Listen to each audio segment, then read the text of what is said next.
오늘 살아가는 사람 치고 스트레스를 경험하지 않는 사람이 어디 있겠습니까? 이 스트레스라고 하는 단어는 과다한 외부 자극과 압박으로 몸과 마음의 균형이 깨진 상태, 이것을 의미합니다. 예를 들면 과중한 업무 부담이나 직장 생활에서 오는 경쟁, 지나친 소음, 또는 가족의 사망이나 또는 결혼, 이혼, 이사같이 갑자기 바뀌는 환경에 마음이 제대로 반응하지 못한 데서 오는 불안과 염려와 걱정 상태입니다. 전문인들은 이 스트레스를 제대로 해결하지 못하면 위궤양이나 고혈압이나 두통이나 천식이나 신경성 피부염, 뇌졸중 같은 심각한 질병에 걸릴 가능성이 있다, 이렇게 말합니다. 성경에서는 스트레스라고 하는 직접적인 용어는 쓰지 않습니다. 그것에 대해서 직접적인 말은 없지만 간접적으로 그것을 우리가 생각해 볼 수 있습니다. 성경의 가르침을 우리가 주의 깊게 관찰해 보면, 그리고 해석해 보면, 우리가 스트레스를 받았을 때 어떻게 해결해 가야 될 것인가에 대한 필요한 지혜를 얻게 되어집니다. 오늘 본문 말씀이 바로 그런 말씀 가운데 하나입니다. 예수님께서 사람들을 초대하고 계십니다. 28절에 보면 초대 대상들이 나와 있죠. 함께 읽어볼까요? 시작. 수고하고 무거운 짐진 자들아, 다 내게로 오라. 주님이 초대한 사람들은 수고하고 무거운 짐진 자들이었습니다. 그들의 1차 대상은 바로 예수님 시대에 살고 있었던 유대인들이었습니다. 그 유대인들은 참으로 수고하고 무거운 짐을 진 외부의 자극과 압박을 받고 스트레스 가운데 쌓여 있던 그들이었습니다. 그들의 삶 속에서 참으로 무거운 짐이 뭐였습니까? 그 첫째는 율법의 짐이었습니다. 그들은 참으로 유일신 하나님을 섬기면서 율법, 그 속에는 해야 할 일들이 기록되어 있었습니다. 내 부모를 공경하라, 또한 안식일을 지키라, 그리고 이웃을 내 몸같이 사랑하라. 이렇게 긍정적인 명령이 무려 248계명이 있었고, 그 율법 속에는 하지 말아야 될 일들, 살인하지 말라, 도둑질하지 말라 등 365가지의 계명, 총 613개의 각종 규율과 전통 아래서 그들은 거기에 이렇게 종교적 의무감과 더 나아가서 그것을 지키지 못했을 때 따라오는 죄책감이 그들 늘 항시 짓누르고 있었습니다. 더군다나 법을 지키지 못했을 때 종교 지도자들의 냉혹한 그런 정죄와 징벌이 뒤따랐습니다. 그 두려움 때문에 그들은 신앙 안에서 스트레스를 받고 있는 상황이었습니다. 또한 그들은 정치적, 경제적 압박 속에서 스트레스를 받고 있었습니다. 당시 이스라엘은 로마의 식민지였기 때문에 힘없고 보잘것없는 나라였습니다. 미래가 어두웠고 치욕의 역사 속에 살고 있었습니다. 그 속에서 사람들은 각자 살아남기 위하여 각종 자기의 위치와 역할 속에서 하나의 횡포를 저질렀습니다. 특별히 군인들의 횡포는 극심했습니다. 더 나아가서 거듭되어지는 열심다운들의 반란이 있었습니다. 그들이 로마의 지배를 받고 있었기 때문에 민족 해방을 부르짖었던 열심다운들은 수시로 이곳저곳에서 전쟁을 그렇게 봉기를 일으켰습니다. 이에 따르는 로마 군대의 진압, 이런 것들이 그 당시에 정치적인 것을 불안을 가져다 주면서 사람들은 굉장히 정치적으로 스트레스를 받고 있는 상황이었습니다. 더 나아가서 그들은 과중한 세금과 경제적인 어려움 속에서 경제적인 스트레스를 받고 있었고, 이에 따른 마음의 평안이 없었습니다. 이렇게 다양한 면에서 스트레스를 받고 있었던 사람들, 이름하여서 수고하고 무거운 짐진 자들을 주님은 말씀합니다. 내게로 오라. 여러분, 이 초청은 예수님이 우리의 영혼을 구원하는 구원자로서만의 초청이 아니라 현실적인 삶에서 겪는 여러 가지 난제와 역경들을 해결해 주시는 총체적인 구원자 대신 주님인 것을 우리에게 보여주고 있습니다. 많은 사람들은 예수님이 사람들의 영혼에만 관심이 있고 우리가 살고 있는 세상 삶에 관해 대해서는 관심이 없는 것처럼 오해하고 착각합니다. 그러나 그렇지 않습니다. 예수는 우리의 전 존재, 그리고 우리 삶의 모든 영역에서 이것이 치유되어지고 회복되어져서 우리의 삶이 건강하고 풍성한 삶을 살기를 원하십니다.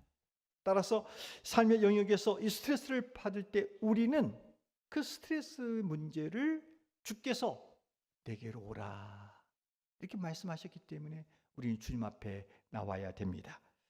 예수님은 스트레스로부터 우리의 마음과 정신적인 큰 어려움을 겪고 있는 우리를 불쌍히 여기시고 그것을 적극적으로 해결해 주시기를 원하십니다. 그렇기 때문에 주님의 애틋한 마음, 주님이 우리를 부르시는 그 마음, 다시 말하면 수고하고 무거운 짐진 자들아, 각종 삶의 영역에서 스트레스를 받고 있는 자들아, 다 내게 오라. 이 말씀 앞에 여러분 가지고 있는 스트레스가 있을 때 주께 나오시기를 주의 이름으로 축원합니다. 오늘 말씀 보니까 수고하고 무거운 짐진 자를 초대하셨던 우리 주님이 또 하나의 지침을 우리에게 말씀해 줍니다. 그것은 당신 자신의 멍에를 매라는 겁니다. 29절 전반절에서 그것을 말씀하고 있죠. 함께 읽어볼까요? 시작. 나는 마음이 온유하고 겸손하니 멍에를 메고. 여러분, 이것은 언뜻 이해하기 어려운 지침처럼 보입니다. 안 그래도 일상에서 수고하고 무거운 짐을 진 사람들에게 주께서 나오라 하더니 그 다음에는 어떻게 합니까? 멍에를 메라 하는 겁니다. 내가 지고 있는 짐도 무거운데 무슨 또 무거운 멍에를, 주님의 멍에를 메라고 하는가? 이렇게 생각할 때에 이건 참 잘못된 주님의 처방이 아닌가 하는 생각이 듭니다. 그러나 여러분, 이런 의무는 주님의 멍에를 맨다 하는 것이 무슨 뜻인가를 이해하면 쉽게 풀립니다. 여러분 생각해 볼까요? 멍에가 뭡니까? 여러분, 우리 어렸을 때 소와 말 같은 짐승의 그 목 위에다가 이렇게 씌워서 이것을 연결해서 수레나 쟁기를 끌고 가는 나무의 틀, 이게 바로 멍에입니다. 그런데 그 멍에는 어느 때 보면 2마리 이상의 짐승을 함께 묶을 때도 그 멍에를 올려놓습니다. 그러므로 주께서 나의 멍에를 메고라고 하는 말은 우리 이미 이 땅에서 살면서 우리 자신의 멍에를 메고 있습니다. 삶의 멍에를 메고 살고 있는 우리입니다. 그런데 그 멍에는 주님 앞에 와서 내려놓고 이제 주님이 우리에게 부여하신 나의 멍에를 메라는 겁니다. 다시 말하면 주님과 함께 멍에를 같이 맨다. 이름하여서 주님과 함께 짐을 나누어 진다. 꼭 동행을 의미하는 겁니다. 설명하자면 이런 겁니다. 우리는 익히 봤습니다. 고대 농경 사회에서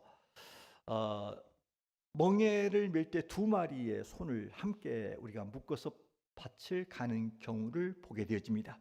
어느 때 보면 2마리의 그런 사이즈가 비슷한 그런 소의 멍에를 씌워서 쟁기를 가는 경우도 있지만 어떤 경우는 보면 이 송아지가 계속 울어대요. 엄마와 떨어지기 싫어서. 그러면 힘센 어미 소의 멍에를 올리고 옆에는 어린 소의 멍에를 함께 매줍니다.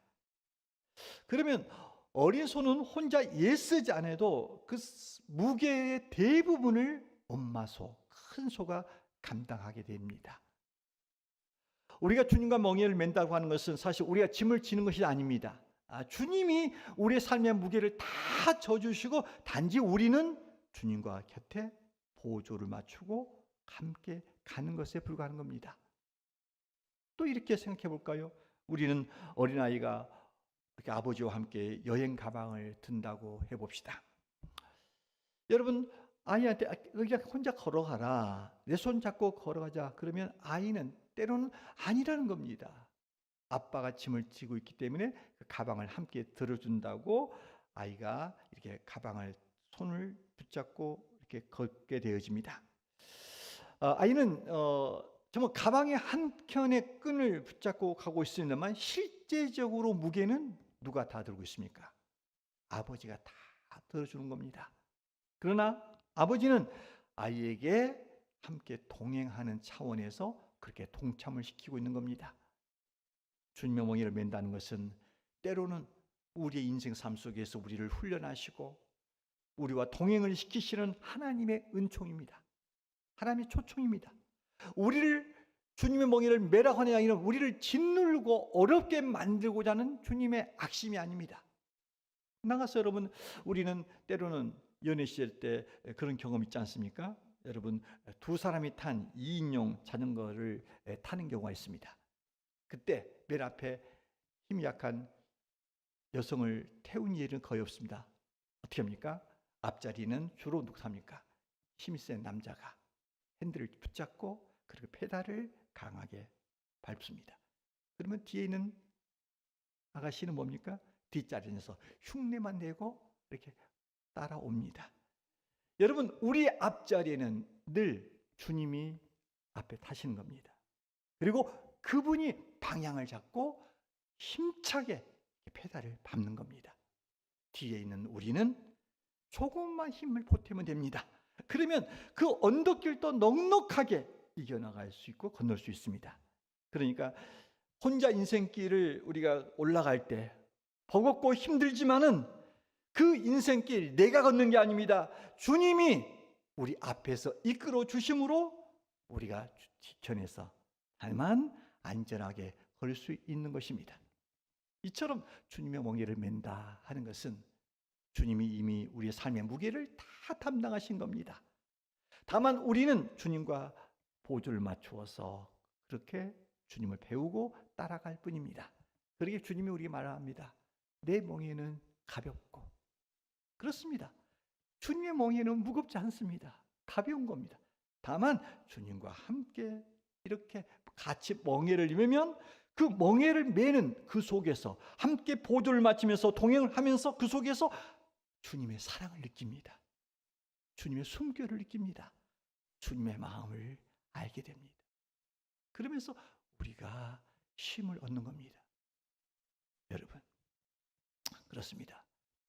여러분, 주님의 멍에, 주님과 동행하는 그 멍에, 그 명예를 여러분 삶 속에서 이렇게 스트레스를 받고 어려움이 있을 때 여러분 혼자 고민하지 마시고 그 멍에를 주님과 함께 메면서 승리하시기를 주의 이름으로 축원합니다. 또 오늘 말씀 보니까 주님께서 내게로 오라. 수고하고 무거운 짐진 자들, 삶의 영역에서 스트레스를 받고 있는 우리에게 주님께 오라는 겁니다. 그리고는 우리에게 당신의 멍에를 매라는 겁니다. 여기서 끝나지 않습니다. 주님 우리에게 말합니다. 내게 배우라. 이렇게 말합니다. 29절이죠. 함께 읽어볼까요? 시작. 나는 마음이 온유하고 겸손하니 나의 멍에를 메고 내게 배우라. 여러분, 주님을 배우는 데 있어서 이게 무슨 스트레스가 해소되냐는 겁니다. 여러분, 배우는 것에 대해서 굉장히 우리 스트레스 받잖아요. 여러분, 평신훈련 배우라니까는 사람들이 별로 안 쓴대요. 예수 믿는 거 그냥 와서 말씀만 하옵소서 듣기만 하겠나이다. 주일 예배만 드리면 되는데 뭔 이 교회 오면 훈련을 받으라고. 여러분, 우리가 공동체 고백을 하잖아요. 주여, 내가 평생 학습자 되어져서 뭐라 그래요? 온전한 성숙한 성도가 되겠습니다. 말은 매주마다 고백을 하는데 그럼 훈련 받으라는데 눈치코치 염치를 다 이렇게 보면서 안 하려고 그러는데 그러지 마세요. 여러분, 우리가 주님을 배운다는 이야기는 두 가지 의미가 있습니다. 첫째는 교사 되신 주님으로부터 배우는 겁니다. 우리 성경에 보면 예수님이 우리의 교사인 것을 알려줍니다. 그러니까 성경에서 예수님의 가르침이 있습니다. 말씀이 있습니다. 우리는 수시로 성령의 음성과 또는 기록된 말씀을 통해서 우리는 늘 배워갑니다. 우리의 말씀을 통해서 성령 음성을 들으면서 깨달아가면서 우리는 배우는 겁니다. 그래서 여러분 설교를 들으면서 배워가는 겁니다. 이런 배움이 있는 겁니다. 그런데 또 하나의 배움이 있습니다. 그것은 뭐냐면 주님을 모델로 삼아서 배워가는 겁니다.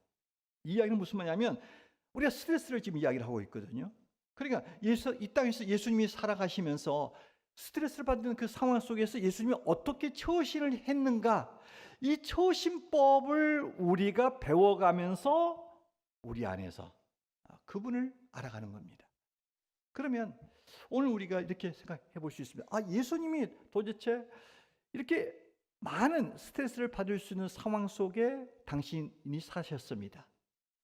그런데 어떻게 그 스트레스를 해소해 갔는가를 통해서 배우는데, 오늘 우리는 이 속에서 4가지의 주님의 스트레스 해소법을 배우게 됩니다. 그 첫 번째 하나가 뭐냐면 예수님은 자신의 감정에 솔직했다는 겁니다. 예수님을 우리는 스스로 예수님이 나는 진리다 이렇게 말씀하셨습니다. 다시 말하면 누구보다도 예수님은 정직했고 진실을 말씀하셨던 분입니다. 예수님은 가면을 쓴 적도 없습니다. 위선적인 것도 없습니다. 또한 자신의 감정을 어떤 꾸미거나 부인하지 않고 솔직하게 표현하셨습니다. 이 말은 아무런 절제 없이 값싸게 감정을 보였다 그 말이 아닙니다.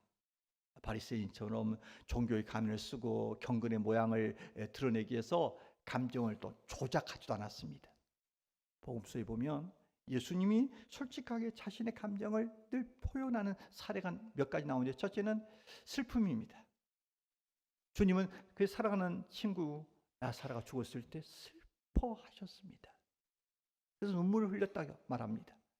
또 하나는 목자 없는 양같이 이스라엘을 바라보면서, 예루살렘의 성을 바라보면서 우셨습니다. 하나의 시민으로 참으로 나라를 걱정하여 그렇게 우셨던 겁니다. 저는 이 시를 살면서 저는 언제부턴가 이 민족이 정권이 바뀌면서 저는 정말 내 마음속에 불안과 걱정이 너무나 큽니다. 여러분들은 어떻게 생각하는지 모르겠습니다만 제가 느끼는 감정 그렇습니다. 정말로 이게 제대로 가고 있는 건가? 그리고 성전에서 이 장사하는 자들을 보고 화를 냅니다. 의분을 냅니다. 그런가 반면에 바리새인들을 향해서 이 회칠한 무덤 같다라고 심하게 질책도 합니다.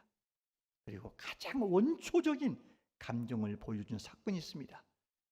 그게 바로 마태복음 26장 37절 38절 사건입니다. 함께 읽어볼까요? 말씀을 함께 읽습니다. 시작. 베드로와 세베대의 2 아들을 데리고 가실새 고민하고 슬퍼하사 이에 말씀하시되 내 마음이 매우 고민하여 죽게 되었으니 너희는 여기 머물러 나와 함께 깨어 있으라 하시고, 예수님의 생애의 극한의 스트레스 이 받았던 적이 있었다면 바로 이때가 아니겠는가.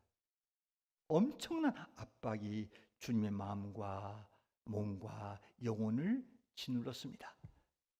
그때 주님은 이 자신의 감정을 제자들에게 그대로 드러내면서 그들의 지원을 요청합니다.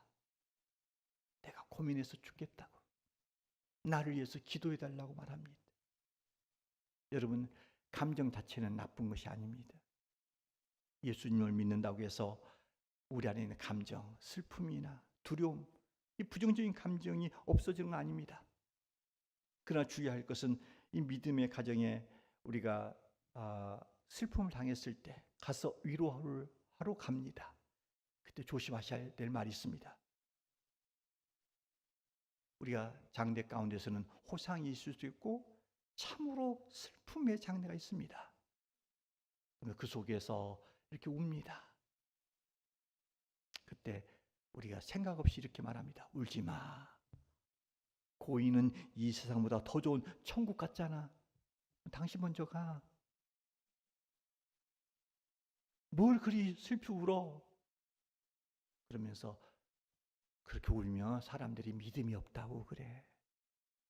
여러분, 이게 말입니까? 큰 슬픔을 당한 가정에 가서는 말수를 줄이세요. 우리가 지혜롭지 못한 사람들이기 때문에 말에 실수가 있습니다. 그렇기 때문에 정말 슬픔을 당한 사람들은 말 많이 하는 게 아닙니다. 가서 안아주면 되는 겁니다. 등만 두들겨주면 됩니다. 손을 꼭 잡아주면 됩니다. 많은 말을 하려고 하지 마세요.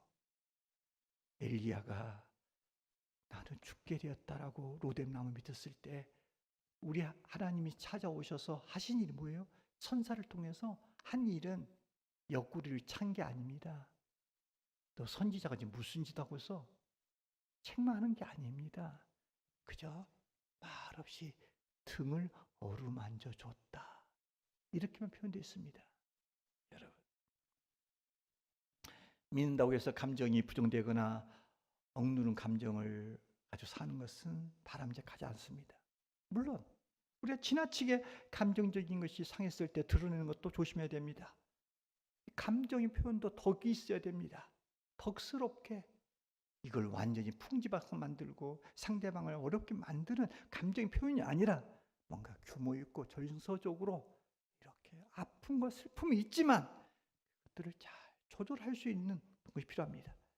중요한 것은 우리 안에서 스트레스를 받았을 때의 자기 감정을 솔직하게 표현하고 그 감정이 너무 힘들어. 그러면 하나님 앞에 나와서 울부짖는 거야. 주여, 주여. 긴 말 안 해도 돼요. 내 마음이 너무 힘들고 어려울 때 주님만 찾아도 돼요. 주님, 주님. 여러분이 어깨를 들썩거리면서 흐리낀 그 자체만 가지고도 우리의 전능하신 하나님은 우리의 마음의 힘듦과 그 스트레스, 이가 왜 이렇게 힘들어하는지를 아시고 성령을 통해서 우리의 등을 어루만져 계시는 거예요. 더 나아가서 하나님뿐 아니라 여러분의 말이 통하고 생각이 공유되어지고 나눌 수 있는 사람이 있다면 적절하게 그 사람과 만나서 밥도 먹고 차도 마시면서 여러분의 힘듦을 이야기해보고 지원을 요청하는 거예요. 가령 직장에서 과중한 업무로 스트레스를 받았다고 합시다. 여러분 스스로 괜찮아 라고 여러분의 감정을 자꾸 누를 것이 아니라 너무 힘들어. 하나님 앞에 나서 주님, 나 너무 힘듭니다. 한계를 느끼네요. 어렵습니다, 하나님. 솔직하게 하나님 앞에 기도를 하는 거예요. 그리고 신뢰할 수 있는 모임, 공동체가 있다면 사람들한테 내놓는 거야. 셀 모임한테 내놓는 거예요. 나 많이 지쳐 있어요. 내 마음이 아파요. 나를 위해서 좀 기도해 줄 수 없나요? 이렇게 표현하는 것도 우리의 가지고 있는 과중한 스트레스를 우리가 내려놓는 주님의 방법이에요. 사랑하는 여러분, 여러분 삶 속에서 스트레스가 강할 때에 여러분의 감정을 애써 부정하지 마시고 힘든 감정 하나님 앞에 나와서 기도도 하시고 가까운 사람에게 적절한 방식을 통해서 도움을 요청함으로 말미암아 여러분 삶 속에 계속되어지는 스트레스의 그 무게를 덜어내면서 살아가시기를 주 이름으로 축원합니다. 두 번째, 주님께서 이 스트레스 문제가 있을 때 어떻게 해결하냐면 주님은 당신 자신의 인생의 사명과 사명에 따르는 우선순위를 바로 정하고 사셨던 것입니다. 여러분 예수님의 생애를 돌아보면 너무 바빴어요. 그래서 마가복음 3장에 보면 식사할 겨를도 없었다라고 말합니다. 그렇지만 한 번도 예수님의 생애를 돌아보면 허둥지둥 되거나 우왕좌왕하는 인상을 풍기지 않습니다. 우리가 복음서에 보면 예수님이 아침에는 회당에서 말씀을 전합니다. 그리고 점심때쯤에는 그 옆에 근처에 그 시몬의 장모가 열병으로 고통받고 있을 때 곧바로 이동을 합니다. 밥도 안 먹고 이동합니다. 그리고 거기서 그 시몬의 장모를 고쳐줍니다. 그리고 그가 일어나서 봉사를 하게 됩니다. 그리고는 이제 저녁쯤에는 수많은 사람들이 환자를 찾았을 때 수많은 각색 질병들을 고쳐줍니다. 그리고 저녁이 되어서는 주님이 이들을 떠나서 한적한 곳에 산기도를 올라갑니다. 그리고 아침이 되면 다시 새벽을 나와서 새벽을 깨우는 일들이 있게 됩니다. 주님의 일과를 보면 아침, 점심, 저녁, 밤중 그리고 새벽까지 이 스케줄이 너무나 바쁜 거예요. 사실 이게 저는 그 이해해야 돼요. 여러분 목사는 뭐 이렇게 목사를 할 일이 없는 거 아닌가? 뭐 목사가 할 일이 뭐 있겠나? 아니 여러분 그게 아니에요. 여러분 그렇게 못 믿어지면 목사 돼 보시길 바랍니다. 이게 뭐 이 퇴근은 시간이 있어요. 근데 목회자는 퇴근이 없어요. 이게 그러나 우리가 알아야 되겠습니다. 예수님이 그렇게 많은 일과를 보내고 있지만 한 번도 마음의 여유나 이 평정을 유지하는 데서 깨진 일이 없어요. 왜 그렇게 분주한 가운데서도 마음의 평정을 유지하고 여유롭게 그 일들을 잘 해냈을까요? 그것은 무엇보다 주님이 이 땅에 오신 당신의 사명을 제대로 안 거예요. 내가 무엇을 이루어야 될 것인가, 이 사명을 알고 사명에 부합되어지는 일을 찾아서 순서를 정해서 일을 해왔다는 것입니다. 여러분 이 땅에 예수님 오셔서 하셨던 사명이 뭐예요? 마가복음 10장 45절은 이렇게 말씀하고 있죠. 함께 읽어볼까요? 시작. 인자가 온 것은 섬김을 받으려 함이 아니라 도리어 섬기려 하고 자기 목숨을 많은 사람의 대속물로 주려 함이니라. 여러분 예수님의 삶은 하루하루 그럭저럭 삶을 사는 게 아니에요. 하루를 때우는 게 아니에요. 자신의 사명을 이루기 위해서 초점 맞춘 삶이었어요. 그러기에 주님은 비록 바쁘고 피곤하지만은 하는 일마다 의미를 두었던 거예요. 그리고 그 일로 인해서 지나친 긴장과 염려로 인한 스트레스, 이것들을 의미를 가지고 내가 지금 해야 할 일이 무슨 일인가를 알고 일은 많고 분주하고 피곤하지만 그 가치와 의미를 알기에 그 스트레스를 이겨낼 수 있었던 거예요. 여러분 그렇지 않습니까?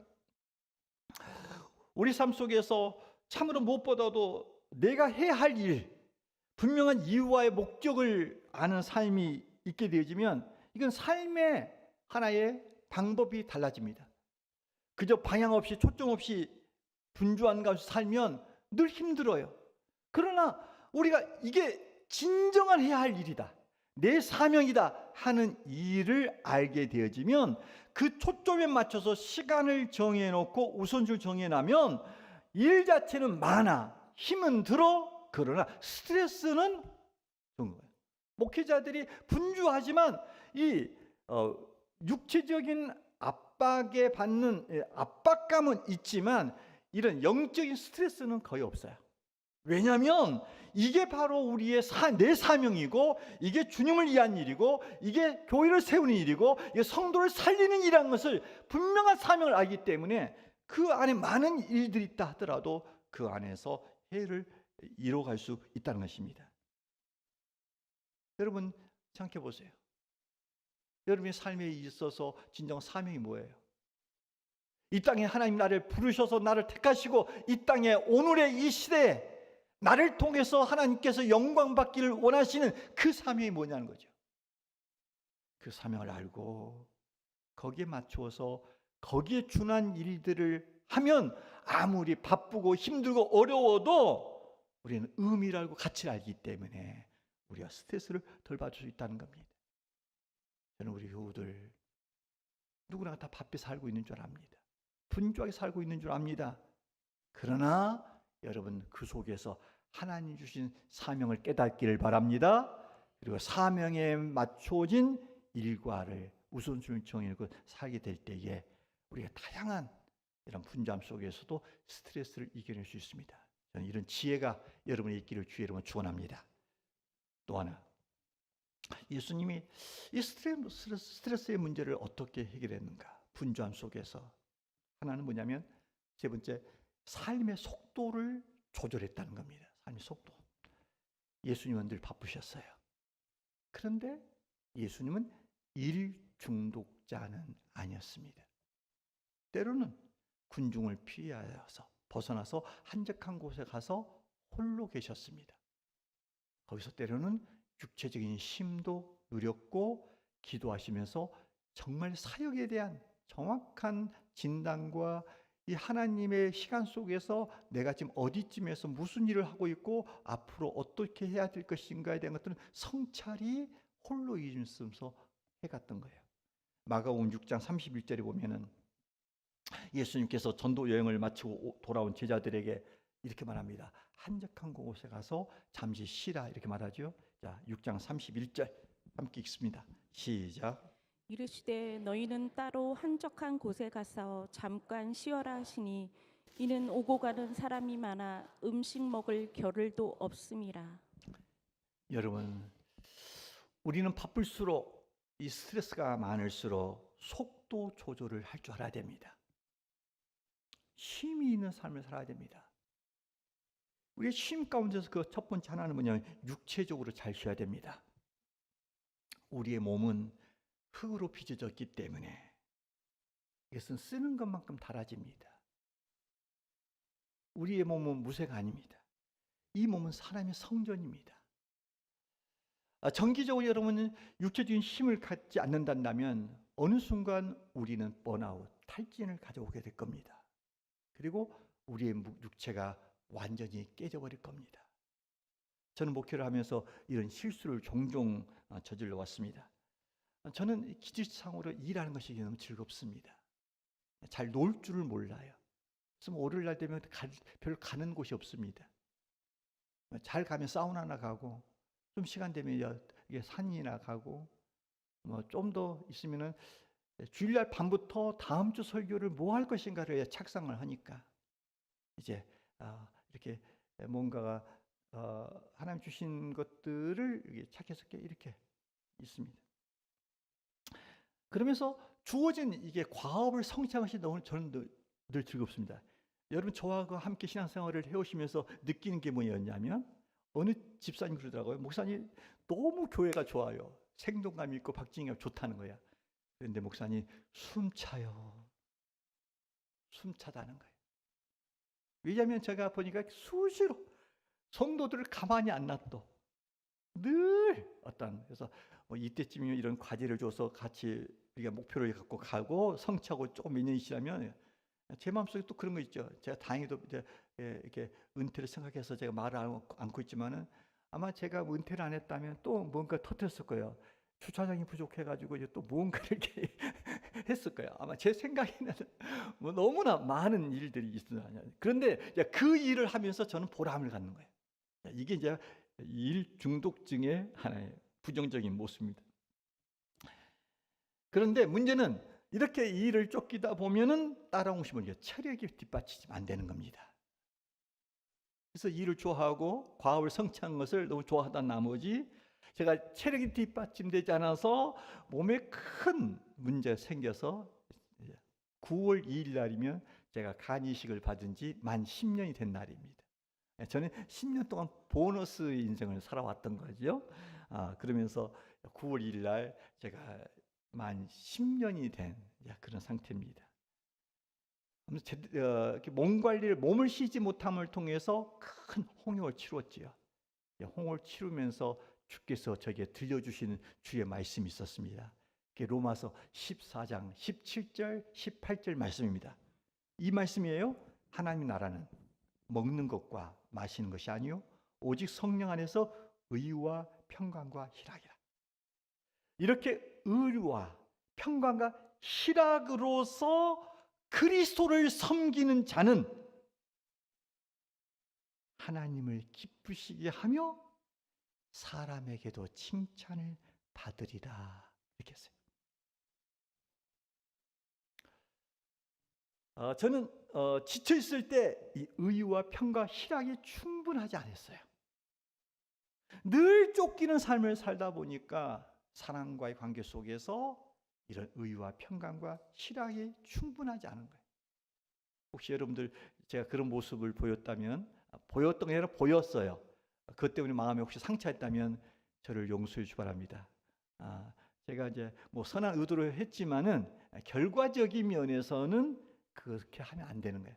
왜냐하면 그렇게 의와 평강과 희락을 섬겨야 이게 바로 하나님을 기쁘시게 하는 일이고 사람에도 칭찬이 있는 일인데 이런 의와 평강과 희락이 없이 쫓기는 가운데 과업 중심으로 일 중독으로 이렇게 하게 되어지면 이게 하나님을 기쁘시게 할 수도 없고 사람에게도 칭찬이 없을 수 있던 거예요.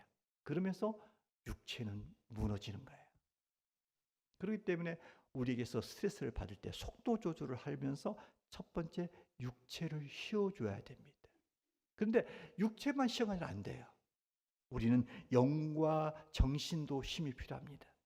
아무리 바빠도 우리는 홀로 나 혼자 있는 시간을 가져야 됩니다.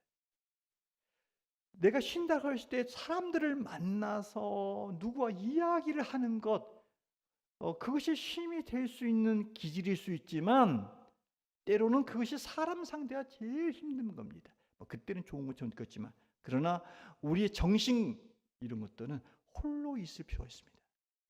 조용한 하나의 계곡, 그늘 있는 곳, 공원, 조그마한 독서실 이런 쉬어주는 거예요. 그리고 나의 삶을 돌아보는 거예요. 그리고 영도 쉬어야 됩니다. 여러분, 영의 쉼이 절대 필요합니다. 영의 쉼의 안식처는 어디입니까? 바로 예배입니다. 우리는 주일날을 일요일을 주일이라고 말하는데 주일이란 주님의 날이다 이런 겁니다. 구약에 보니까 하나님의 날이었던 안식일을 지키라 이렇게 말씀했듯이 신약에 와서는 오늘날 우리도 주일을 거룩하게 지켜야 됩니다. 여러분, 이 주일은 내 영혼이 하나님 앞에 나와서 쉼을 얻는 날입니다. 안식을 누리는 날입니다. 말씀을 통해서 내 영혼의 상처받은 부분들을 말씀을 통해서 위로받고 격려받고 힘을 얻고 다시 무너진 것들을 교정해가는 시간입니다. 그렇기 때문에 영적인 재충전의 시간은 주일 예배입니다. 우리는 한 주간 내내 세상에서 이 세상 문화 속에서 우리가 영적 전쟁을 치러야 되는 사람들입니다. 그런데 영적 전쟁 속에서 우리에게는 뭐가 필요합니까? 실탄이 필요합니다. 실탄이 필요한데 그 한 주간의 영적 삶의 실탄을 제공받는 날이 바로 주일날입니다.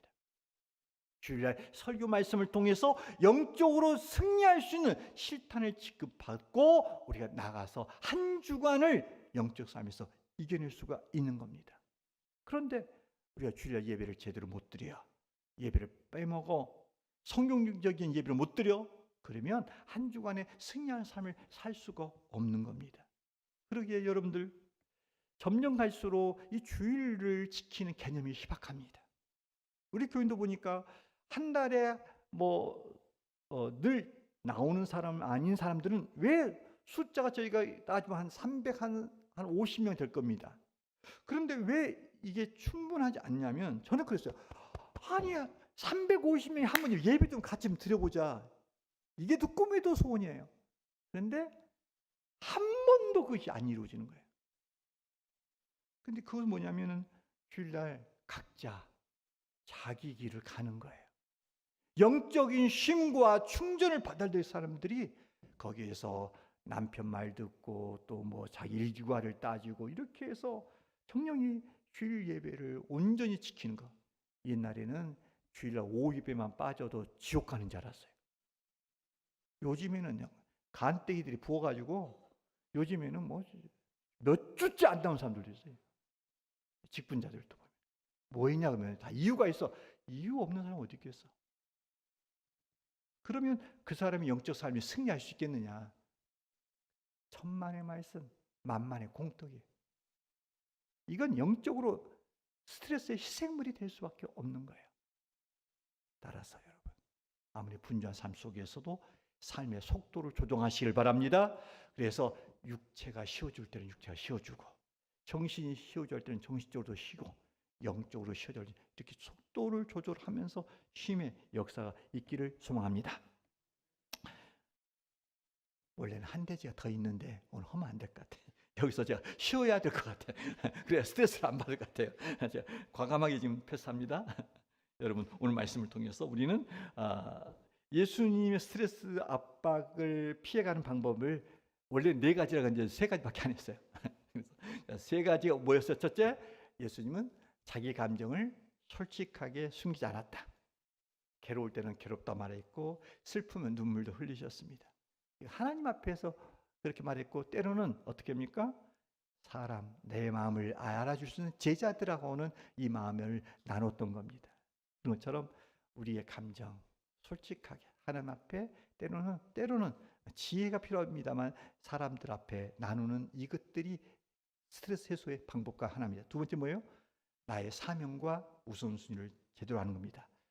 사람들의 기대와 요구가 아무리 많더라도 이게 내가 해야 할 일인지, 이 시간에 해야 할 일인지 이것들을 알고 스케줄을 맞추는 거예요. 사람들의 요구에 다 부응하는 것이 잘 사는 게 아니에요. 노라고 말할 줄 아는 크리스찬도 될 필요가 있는 거예요.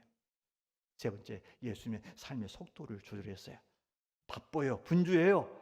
그러나 그 속에서 한적한 곳을 찾았고, 그 속에서 하나님을 만났고, 그 속에서 하나님과 친밀함을 통해서 점점 회복의 은혜를 경험하게 되었습니다.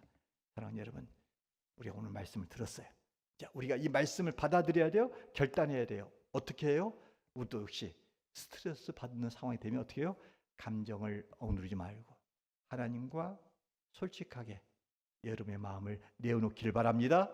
삶의 우선순위를 잘 정해놓고 사명에 맞는 삶을 사시길 바랍니다. 그리고 무모하게 다른 박질만 치지 마시고 삶의 속도를 조절해 가면서 잘 사시길 바랍니다. 하나가 더 있어요. 이것은 무엇보다도 하나님의 사랑과 능력을 신뢰하며 살아가야 됩니다. 이 이야기는 기회가 되면 다음에 말씀드리겠습니다. 아무쪼록 여러분 삶 속에 이러한 스트레스로부터 회복의 역사가 있기를 주의 이름으로 축원합니다.